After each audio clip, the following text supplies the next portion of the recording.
वेद, आजकल बहुत लोग कहते मिल जाते हैं कि हम सनातनी हैं, हम हिंदुत्व में हैं, लेकिन मैं कहता हूँ, मेरा अनुभव कहता है, केवल वेद दशा और वेद के जो सिद्धांत हैं वो यानी कि वैदिक जो धर्म है वही हमको सनातन की ओर ले जाता है। और किशोरावस्था से हम मेडिटेशन कर रहे हैं और 10 साल अभी इसमें मिशन से जुड़े हुए हो चुके हैं, और इससे पहले भी हमको अनेक अनुभव होते हैं। हमारी नज़र में वेद एक सिर्फ पुस्तकें नहीं है, वेद एक दशा भी है। और हम दवाई चलाना शुरू किया, अब वो बोले कि 21 दिन दवाई खानी पड़ेगी, और खर्च उसमें हमारा दैनिक खर्च काफ़ी हो रहा था। हमें तो इतना ये खर्च हो रहा है, इतना तुम्हें वेतन भी नहीं मिलता, 21 दिन हम चलाएंगे तो कैसे काम चलेगा। तो मेडिटेशन करते समय और रात में सोने से पहले हम इस बात को ध्यान देते थे कि ऐसे कैसे काम होगा। तो अब देखिए कैसे काम करता है। हम कह रहे वेद एक दशा भी है, और कैसे, अब वेद के 4 वेद हैं, ऋग्वेद, सामवेद, यजुर्वेद, अथर्ववेद। अब कैसे यजुर्वेद पैदा होता है इसका हम ध्यान दे रहे हैं आपको, ये हमने जीवन में खुद अनुभव किया है। तो अब स्वप्न में क्या आता है, और हमको कोई ज्ञान नहीं था, ना हमने पढ़ा था। स्वप्न में क्या आता है कि आप त्रिफला चूर्ण खाएं, एलोवेरा खाएं। फिर दूसरे दिन क्या हुआ, हमने दवाई छोड़ दी खाना, और हमने कोई खाना शुरू कर दिया और अपना दिनचर्या खान पान से ही कर लिया, और 3 दिन में ही हमें सुधार मालूम पड़ने लगा इसी को।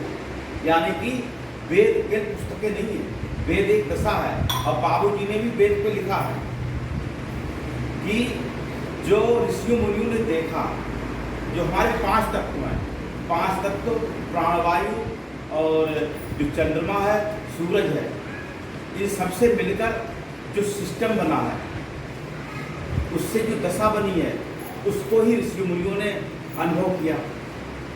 उसको ही उन्होंने वेद के रूप में, ऋचाओं के रूप में पहले श्रुति था, केवल पुस्तकें नहीं थी, श्रुति था, फिर बाद में उसको पुस्तकें बनाई गई। तो हमारा यही कहना है कि वेद एक दशा भी है। अब वेद के 6 अंग होते हैं, एक ज्योतिष होता है, उस दिन भी बात चली थी एहसास वाली बात। हमने एक पुस्तक लिखी है एम, जैसे कि बहन जी आप कह रही थी कि वो हमारे गांव में है, उनको एहसास, उन्होंने कह दिया कि आप इतने दिन बाद मर जाओगे।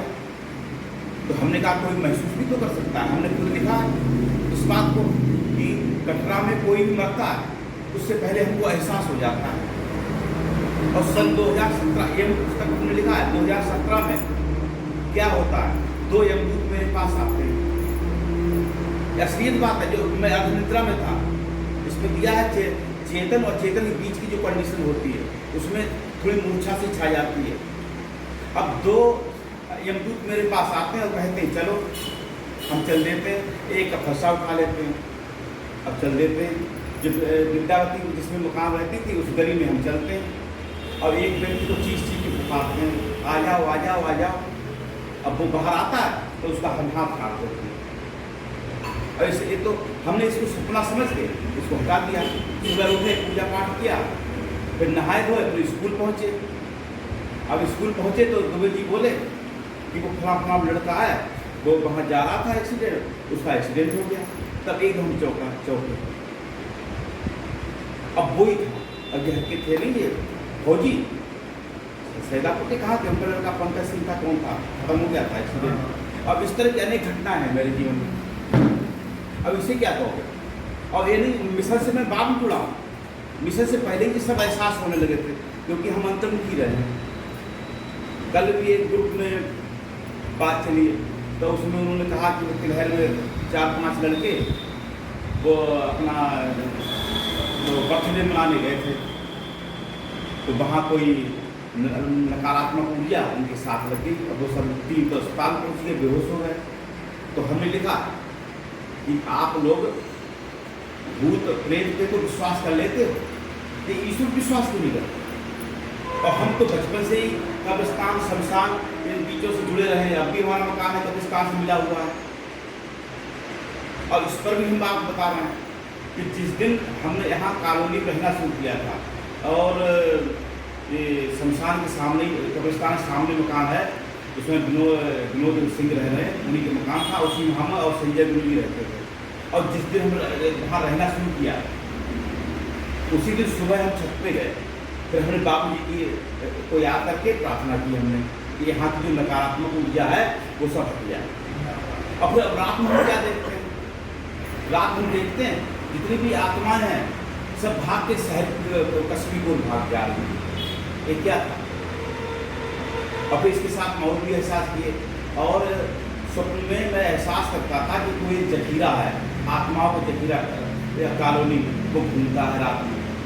जब कोई मौत होती थी यहाँ कॉलोनी में, उससे पहले हम कोई जखीरा देखते थे समूह आत्माओं का, तो हम समझ जाते थे आज कोई मौत होनी है, और वास्तव में मौत होती थी। तो ऐसे ये सब हमारे एहसास होते हैं। ये सब क्या है? इससे मतलब है कि एक वेद एक कंडीशन है, और हमारी जो चेतना होती है 360 अंश कोण पर हर रोज फैलती है। जब हम ये साधना करते रहते हैं और निरंतर अभ्यास में रहते हैं तो हमारा चेतना का विस्तार होता जाता है।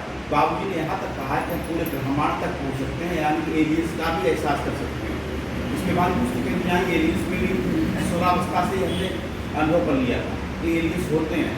तो हमने फेसबुक पर भी एक पार्ट डाला कि एलियंस हैं, इस पर हमें पूरा विश्वास है, लेकिन आपको प्रूफ नहीं दे सकते हैं।